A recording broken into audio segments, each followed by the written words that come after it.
Hello guys, in this video I am going to show you how to enable to download only on Wi-Fi in the 10% application. But first I just want to mention, don't forget to subscribe to my channel, because at 10,000 subscribers I am going to show you my whole YouTube revenue statistics and growth strategy, as well as how to make money online. Let's jump into it.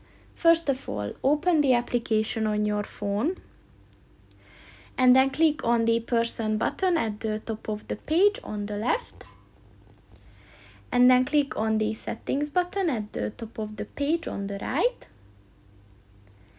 and then at the manage section click on the downloads button, and next to the download only on Wi-Fi section click on the white circle in order to enable it. And once it turned red, this function is enabled. So that's pretty much it for this video, guys. See you in the next one. Goodbye.